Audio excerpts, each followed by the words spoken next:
friends, Chandra Jagan Mohan. Today we'll discuss about the topics regarding to the power generation, electrical power generation. And we all know that it's how much important about the power today. So due to the shortage of supply, due to the shortage of coal supply in China, the entire world has suffered power shortages recently. So this thing shows how important the power is, how important the power is to the world. At the same time, how much still the world is dependent.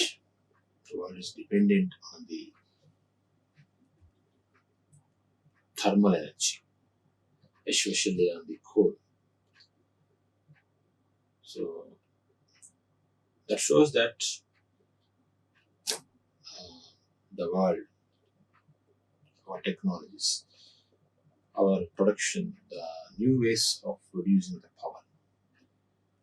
We say that the non-conventional sources or renewable sources have not yet reached to the stage where the coal energy can be replaced at present. So it shows that there is so much of thing we have to still to decrease the dependency of the coal. So we have started all these renewable sources for various reasons, for the cost, for the pollution, for the renewableness. We have started. And but we have not reached to the extent that we can rely mostly on these renewable sources. That's what the shortage of power in the world has, due to the shortage of supply from the coal from China, is revealing.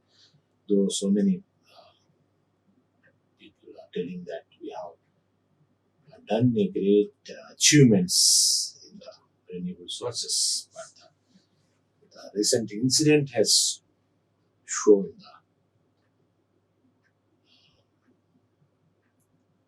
the actual lagging of this renewable energy sources. Okay, still in India or in world or in any country, we are relying mainly on renewable, mainly on the thermal energy, that is mainly on the coal. So 60% we are depending on the coal. So now we will see the different things, different powers, including the renewable and non-renewable sources. We are depending to meet the demand in the world and in India. And we will, if you discuss about the hydropower, so why it is called as hydropower? The scientific name, hydro means water. So we are able to get power from the water. So we are calling it as the hydropower. So if you go to the hydropower, so still there is so much of potential, not in the large dams, intermediate dams and micro dams, With this, we can increase our hydropower to the extent 50% more. We can double the power. We can double the hydropower if you use this the potential. Still we are having so much of potential, hydro potential. If you construct some intermittent dams and micro dams, so the hydropower is a conventional, and it does not require the latest technologies. It does not give pollution as the new renewable sources. We are saying that clean energy. We are saying that clean energy, wind energy, solar energy. We are saying that clean energy, yes. While producing, they are not emitting any pollution like the thermal power or the nuclear power. But for making of these wind turbines, solar cells, we need, in the process, we are releasing so much of pollution, chemicals. So if you compare that, we can say that it's better. We can go for hydropower. Even though it is conventional, even though there is no latest requirement of latest technology, the hydropower is cheap. Okay, so that's one source. But this hydropower has been neglected since 2 decades in India because of so many reasons, political reasons, material engineering, or economical reasons, or the outsourcing.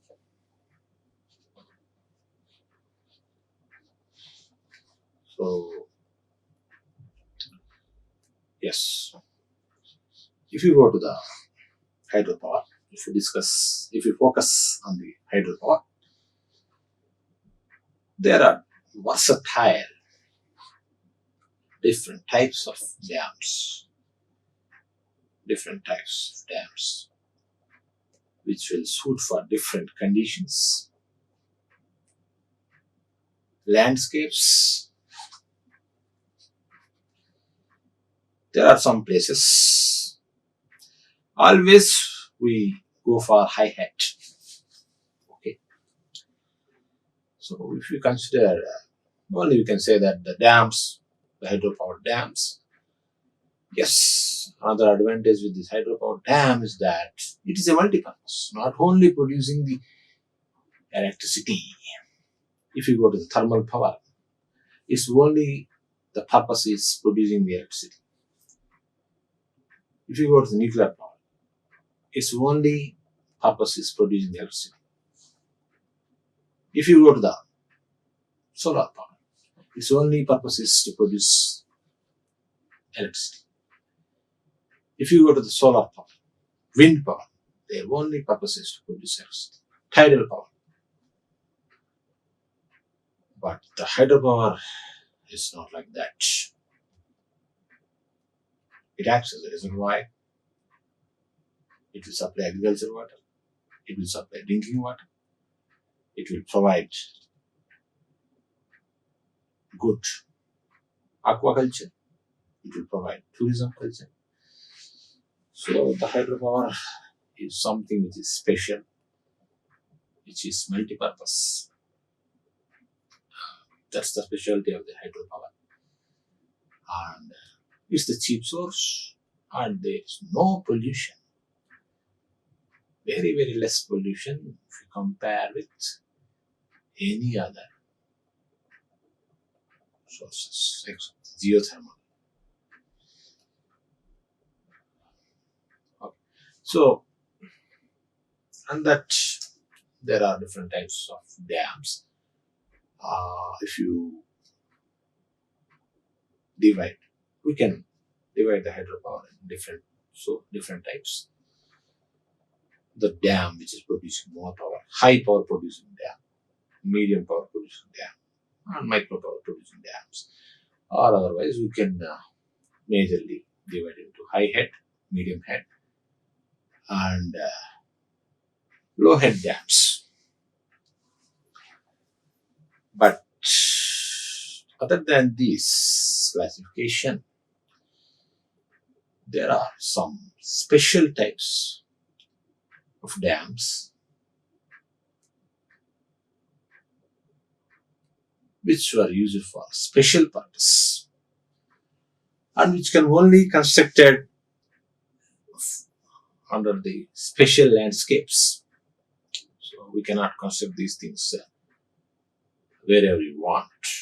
So they are pumped storage dams and cascaded dams. And these two are special and they look similar purpose. But that's not the truth. They do have some variations. There is a diversity. And we'll also see about the turbines. So wherever, whatever the power you want to produce, except photovoltaic energy, you need a turbine. So the turbine is a device which will convert one form of energy into mechanical energy. So for any generator, the mechanical energy is very, very important. And this is the only thing which will convert the power, any type of energies into mechanical energies.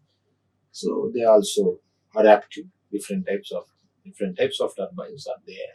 Hydro, wind turbines, according to the requirement, which will set to that environment, depending on their adaptiveness. We will select these types.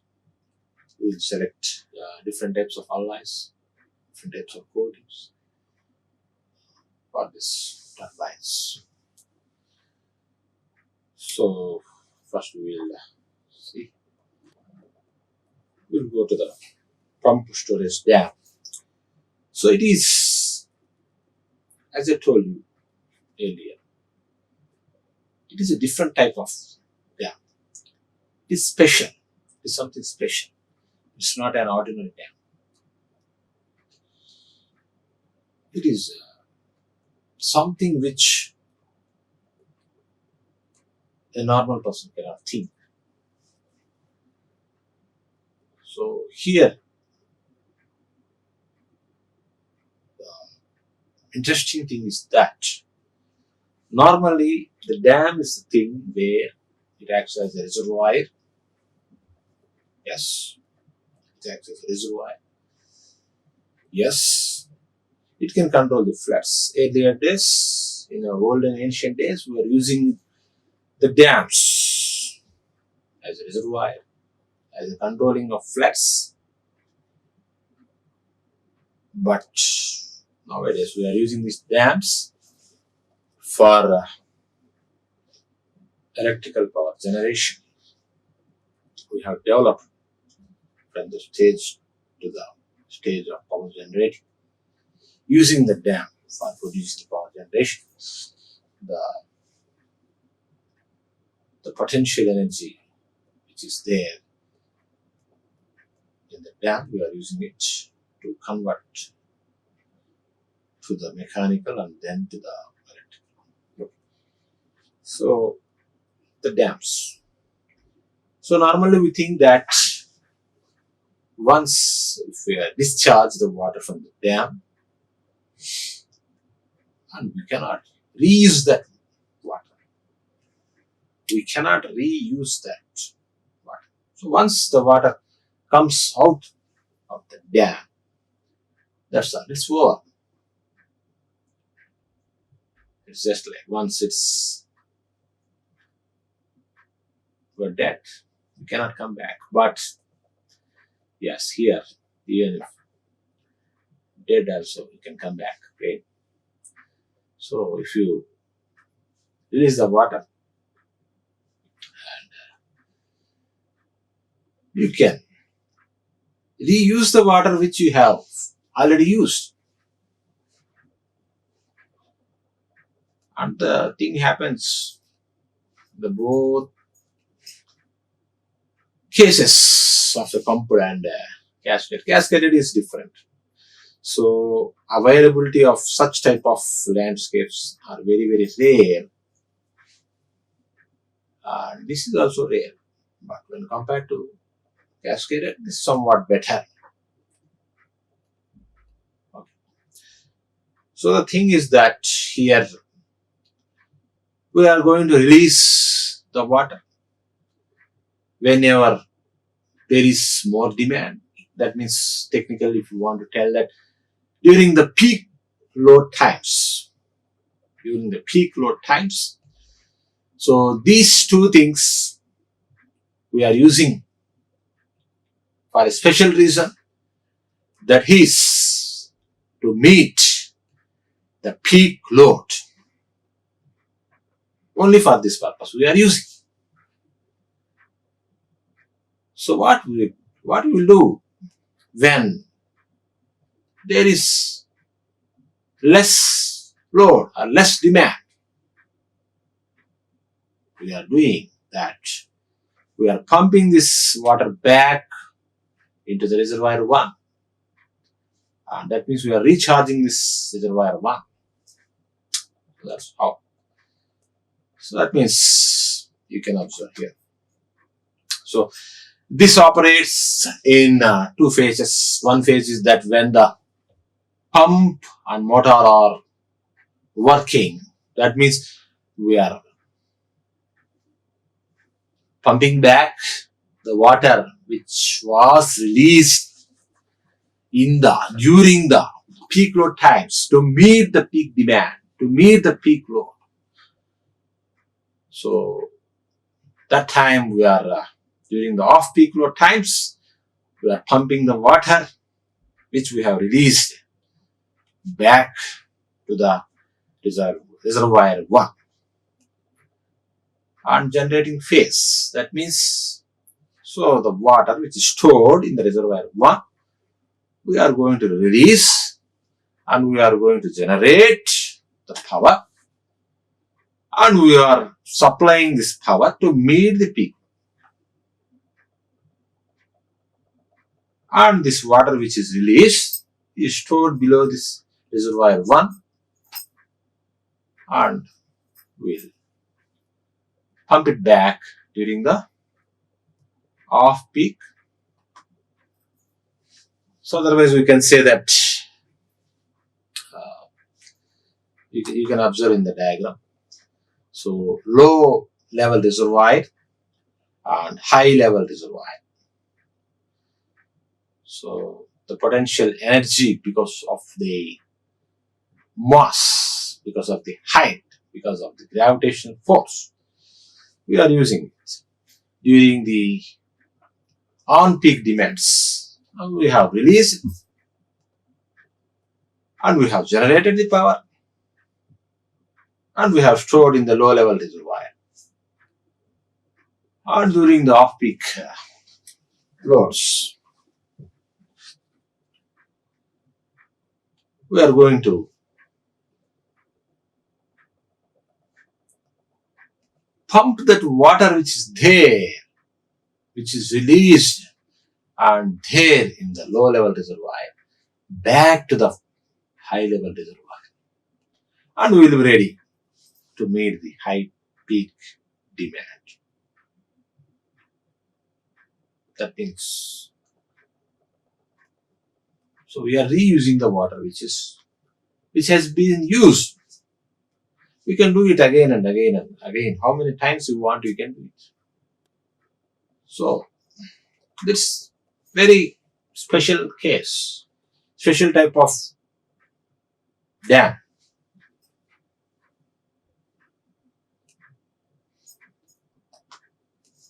And you can also observe, this is another type, another diagram. So here also the same thing is going to happen. So during the peak time, we are releasing the water back and we are discharging to low reservoir and we are generating power.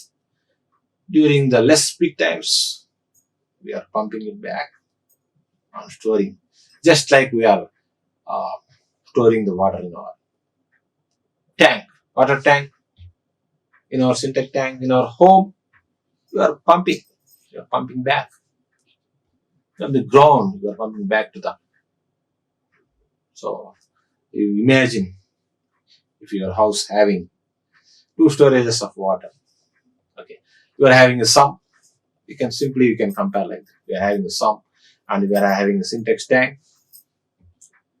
So whenever the municipality is releasing water, yes, so they will automatically come into your sump. And again you are, once the sump is full, again you will use that, pump that water back to the syntax tank like that. Like just for example, I am telling you. So again, whenever it is needed and you are releasing to the sump and you are again back, pumping back to the, like that here there are high level reservoir and low level reservoirs. And whenever there is a high demand, we are going to release from the high reservoir and we are going to generate. And during the low demand times, we are pumping it back to the high reservoir. And we are ready to meet the peak demands if they comes. And if you see the advantage, as I said, that we cannot find any type of pollution here. Not only in this pumped storage dam, in any dam you cannot find any type of pollution. Yes, we say that it is renewable because it is reusable. Actually, other dams are, yes, especially in our India, if you release the water, yes, the same amount of water will not come in store during the summer. So we can say that even though it is renewable, but conventional, we cannot strictly say that it is renewable. But it is, yes, it is renewable after some time, not immediately. So, but this case we can say this is renewable. Yes, immediately we can pump it back. How many times you want, we can pump it back, and we can be ready. We can be ready to face the peak demand. And the another advantage is that it will pick up rapidly. We can generate power, wanted power, very rapid. We can reach the wanted power very rapidly with this pumped storage dams. Yes, it is reliable. Yes, we can relay. So we are releasing the water. It is stored below in the low reservoir. Yes, where it is going? It's not going anywhere. Only the thing is that we have to pump it back. It is not going anywhere. But on the type of dams, what is going to happen? If you release, it's going down. It is going somewhere. And you cannot reach that.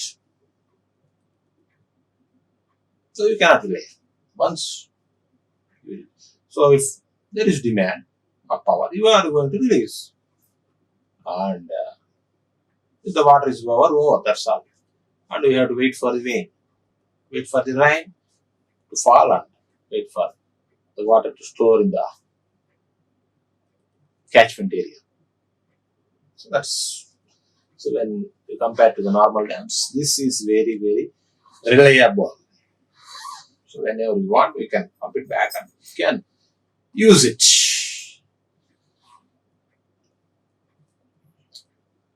Okay, if you go to the disadvantages, that such type of landscape is very special, very rare.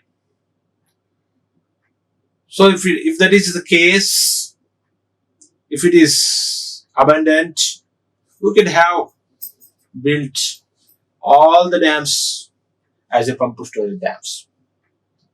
It's not possible. It's not possible because geographically you cannot find favorable places like this to construct a pumped storage dam. If we can not use, we cannot find, we can go for, there is a small exception. We can dig a reservoir below to that high level reservoir if you want. But it is a, how much big reservoir you can dig. So it's a very costly process. It is very expensive. Maybe the countries with so much of rich countries, blessed with so much of economy, maybe they can go for this type of dams. But India is a still developing country. We cannot afford.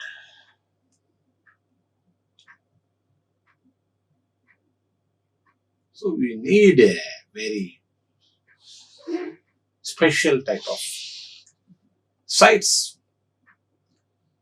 Even if you are building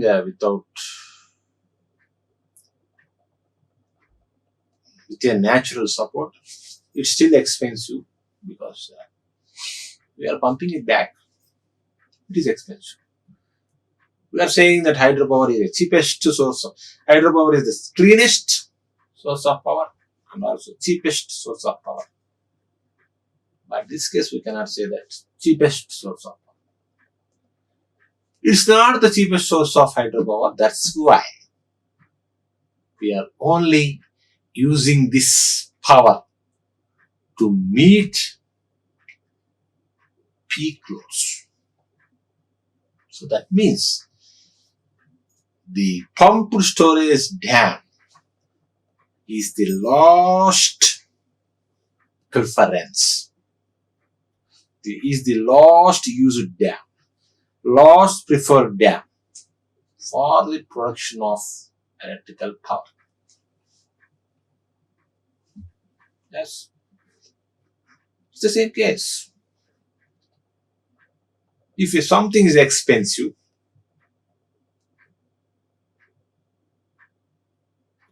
you are only going to use it in special cases, very urgent cases.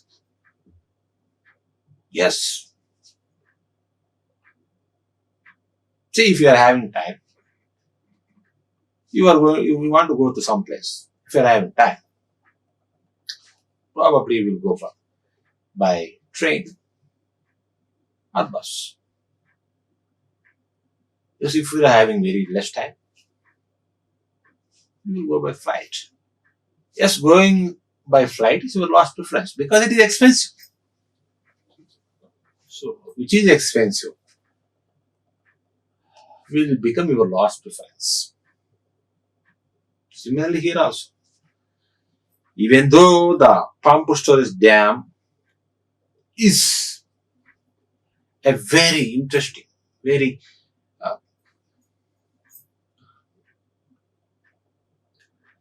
wonderful idea, wonderful type of plant. We are using it since it's going to produce very less power with high cost. Less power with high cost. That's why we are using it for less time period, only during the peak loads. Only during the peak loads. If you see the load graph, how much time it will be there? The peak load, not more than 5 hours per day. Hardly. That is special cases. Generally, it will come to 2 hours. Very special cases, it will come to 5 hours. The base load is the thing which is going to be there for the entire day. The peak load will be there for very, very less time. And that's why we are using this pumped storage dam, which is expensive type of. We can compare this with the gas turbines. Similarly, here also, this is very wonderful idea, wonderful type of dam, where if you think really it's wonderful, which we can reuse the water how many times you want. But if you come to the economics, we cannot use it for 24 hours. We are using it only for meeting the peak demands, meeting the peak loads.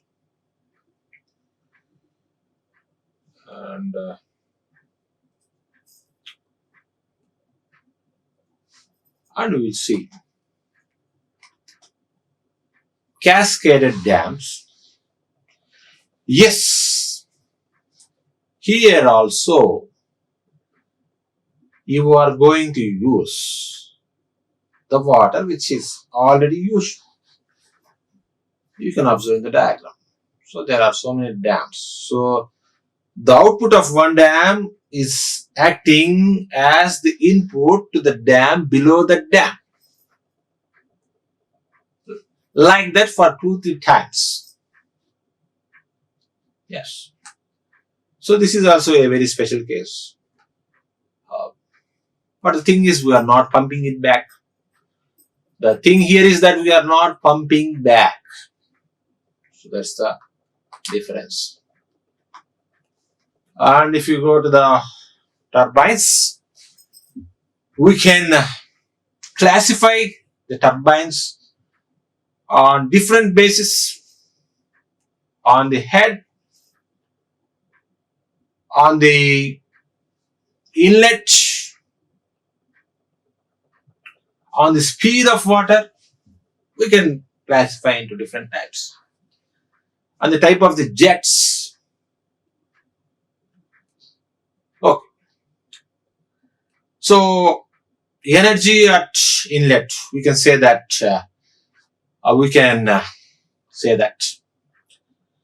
impulse turbine. Basically, we can say that impulse turbine and reaction turbines. Impulse. It's an impulse and a reaction turbine. Okay. So if you go to the impulse turbine,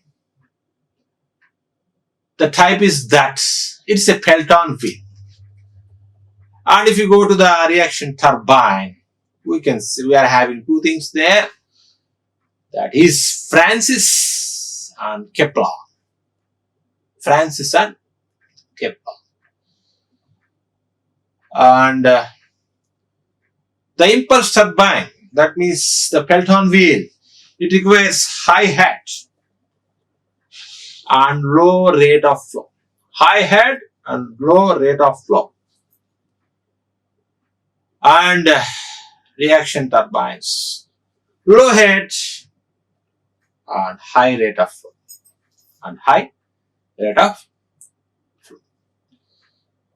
If you differentiate about the jet, about the flow to the runner, so the radial flow and tangential flow. So the PELTON wheel, it requires tangential flow, and radial flow is for Francis, and for axial flow is for Kepler on modern Francis turbines. If you compare about the head, based on the head, so high head, probably it's impulse, high head. So it is a PELTON wheel. The medium is the Francis and low head is the Kepler turbine. High head is the PELTON, medium is the Francis and low head is the Kepler turbine. And if you go to the speed, it will come in the reverse. So previous case, PELTON came in the first and Kepler came in the last. High head is PELTON, low head is Kepler. If you go to the speed, high speed is Kepler, low speed is PELTON, and medium Francis. Both cases, Francis is the medium. If you observe that, the PELTON, so if it is going on, if it is operating on a low speed, it will 10 to 20 RPM. On normal speed, 20 to 28, and fast 28 to 35. And Francis, the flow itself is from 60 to 120, on normal is from 120 to 180, and fast is from 180 to 300. And Kepler is high speed, yes, speed. Head is low, speed is high. So 300 to 1000. 300 to 1000. Okay. If you go to the, if you compare according to the shaft, horizontal shaft, the PELTON, turbine shaft, it is having a horizontal shaft. And for this Francis and Kepler, vertical shaft, we will be having. So you can observe, this is a PELTON wheel. So it is having a horizontal shaft. The water is coming and falling on the buckets. It is having a braking mechanism. It is having a nozzle to focus the force, the water onto the buckets. It is having a casing to protect from the outside. It is having a pitch circle runner. So we can move. It is having supporter. Spear rod, if you move outside, it will control the flow. If you move back, the flow will be high, just for PELTON. So the energy scenario, if you observe the versatility, so India is the largest producer of the power in the world.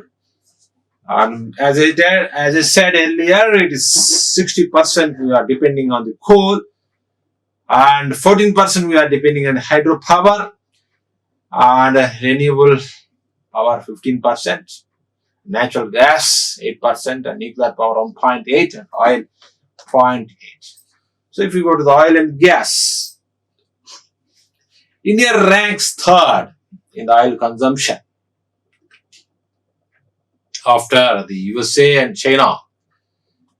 And India is the fourth largest. India is having fourth largest reservoirs of coal reserves in the world. Okay. So, and it was the highest producer of the coal also. It will come in the top 5 rank. There is so much of technology development, the coal using of high steam power in the thermal plants. If you come to the power, so the India is fastly developing country regarding the solar means solar eclipse. Solar means sun energy from the sun. So in fact, so whatever energies we are having, it's from the sun. Indirectly or directly, we are getting energies from the sun. If you go to the coal, yes. If you go to the wind, if you go to the water, yes. Directly or indirectly, we are getting the energies from the sun. Okay, India is fastly developing in the world.